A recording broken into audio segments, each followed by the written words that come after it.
just couldn't believe what was happening, and I guess several things happened. One was the country was in a lot worse shape, because I remember the debate in Detroit is when I talked about we were already in a recession, and we were in a big recession and got worse, and people were concerned. So conditions were getting worse. Foreign policy was in shambles. The finances were bad. We had an internet. We were spreading messages around the country, and people were perking up. But one individual can't do that. One individual standing up and saying that. It takes more than that.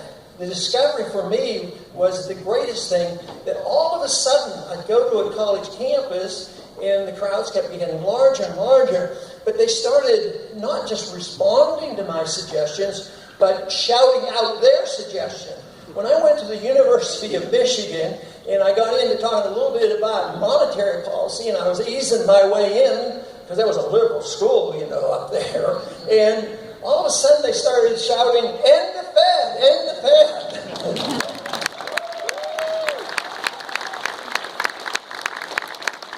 Then they started burning Federal Reserve notes. So I knew something big was going on in this country. But then later on at different campuses, and to me it's very significant. What are the young people thinking? What are they thinking about on campuses? So the response, I'd throw out the word Austrian economics. And I'd get applause for Austrian economics on a college campus, a state-run university. What's going on? And then I would mention Mises' name, and you could get an applause. I could get an applause from Murray Rothbard. But what really shocked me is one time I mentioned Lew Rockwell, and I got an applause. So I knew the world was changing, and it was changing in a proper fashion. I was tapping into something, but something else was being done, and it was laying the groundwork. As far as I'm concerned, from my personal viewpoint, the groundwork was laid significantly in the 50s, late 40s, early 50s, and for quite a few decades, and that was by Leonard Read at the Foundation for Economic Education.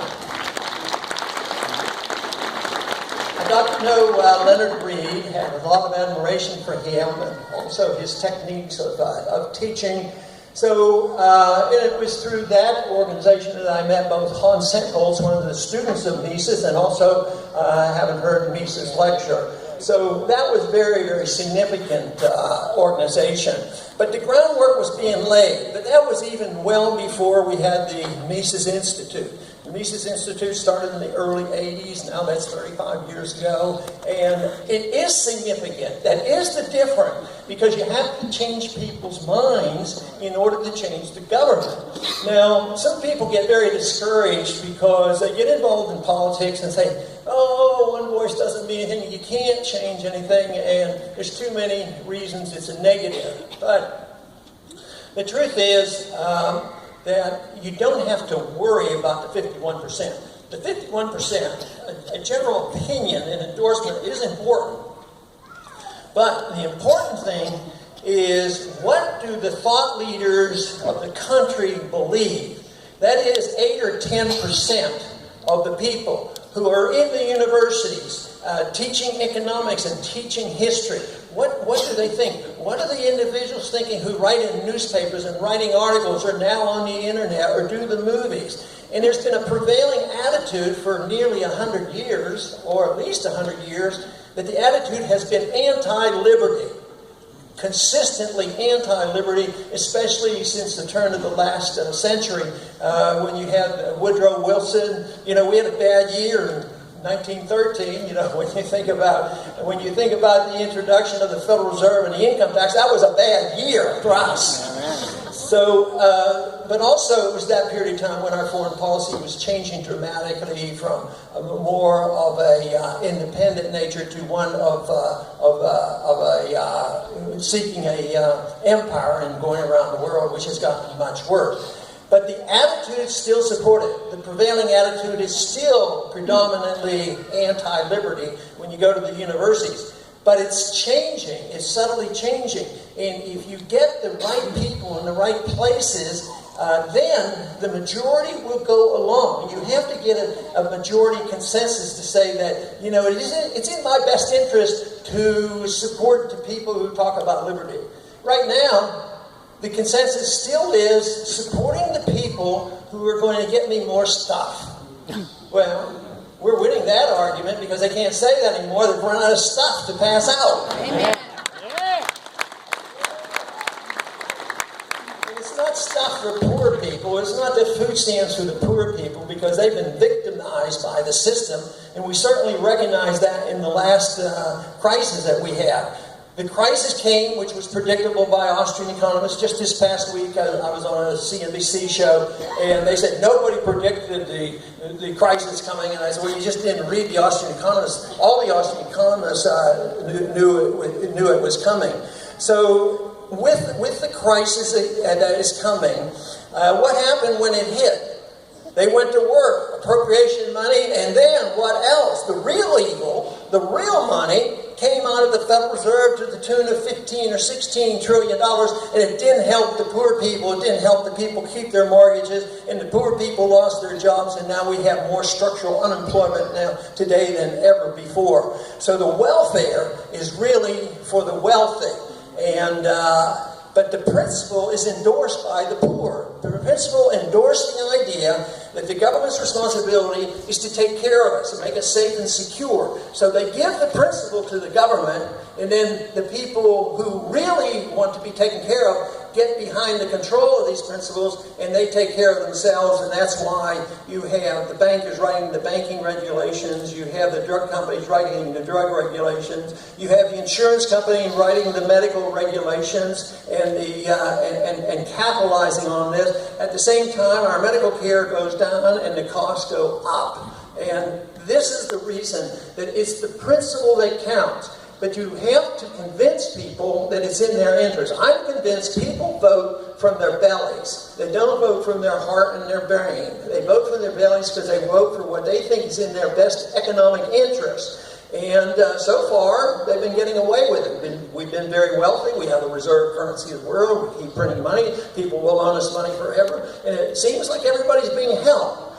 But they're starting to realize that we're getting to be in worse shape every single day, and we're approaching that day where it won't be just easier for us, it's going to be crucial for us to present our case, because there will be people standing by when the conditions get bad, that they're going to come in. The whole idea right now that we have a socialist running and doing well, and the people are responding, for the presidency. This means that people are looking, and somebody else that's running that says, I'll take care of you. Whatever you want, I'll do it. I can do everything and anything. So the people are concerned. But the big question is what are we going to do as a people when a crisis gets so bad that the economy doesn't function anymore? And that's a possibility. And I think that is what's coming. But I see it as an opportunity because I see groups like this. I go to the college campuses, Young Americans for Liberty. There are many of them here today. They're on the campuses, and they're waking these people up. And they represent, when I see them and go to their conferences, they're the ones who are responding to this message. And they don't have to be the majority of people on campuses. They have to be just in the position of leadership. And this is where the transition is. Just think of all the people who are now teaching that went through education with the Mises Institute. Tom Woods is one of those examples. He started off as a younger person studying and learning and working with the Mises Institute, and now doing tremendous work, in education. So there's a lot to be optimistic about, and not being pessimistic about believing, well, we don't have the 51%, we don't have the votes. The votes will be there. The conditions will be there when the prevailing attitude is the right one, and that is you're for liberty and not for more big government.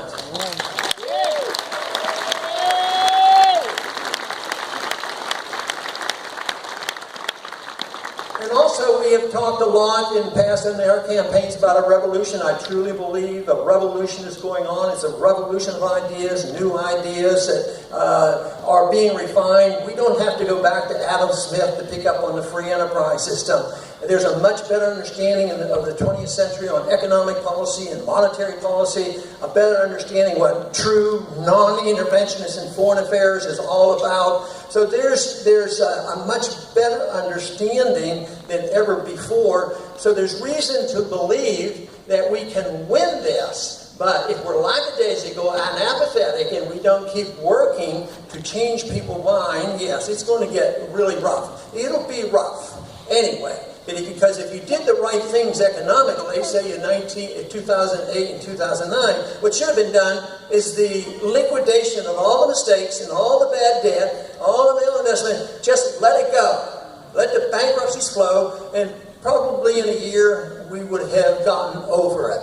And eventually that will happen under worse conditions, and because people are always pressured for the politicians to keep bailing people out. So this will be, to me, an opportune time, and this is when we have to present the case that it isn't the government that we need. The government got us into this mess. And most importantly is it is combined with foreign policy. Though I went into Congress initially concentrating on the economic system and the Federal Reserve and other things like that, it's all one thing. And the issue can be boiled down to the issue and the principle of liberty.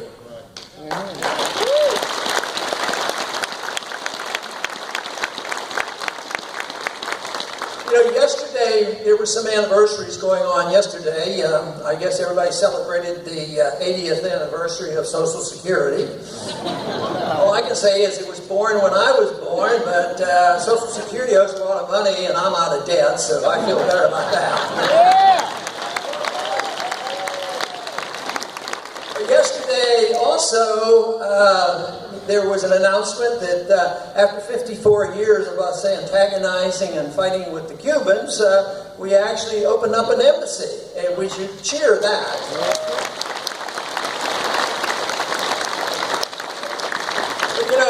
54 years ago, of course, from our viewpoint, the American point of view, it was a disaster. Our dictator was being tossed out, and the Cubans were going to pick their own dictator. So,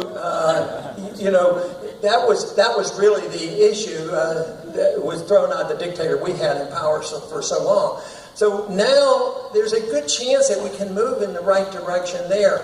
At the same time, we have a long way to go in changing the attitude, because whether it's economic opinion or whether it's foreign policy opinion or monetary opinion, it isn't Republican versus Democrats. Those ideas are pervasive in both parties. So the revolution in ideas will change the ideas that will affect everybody in government. So you don't see any difference between foreign policy when you have a Democrat or a Republican. You don't have a difference in the Federal Reserve. So we have to change those attitudes. And quite frankly, I think it's impossible to have a sound economy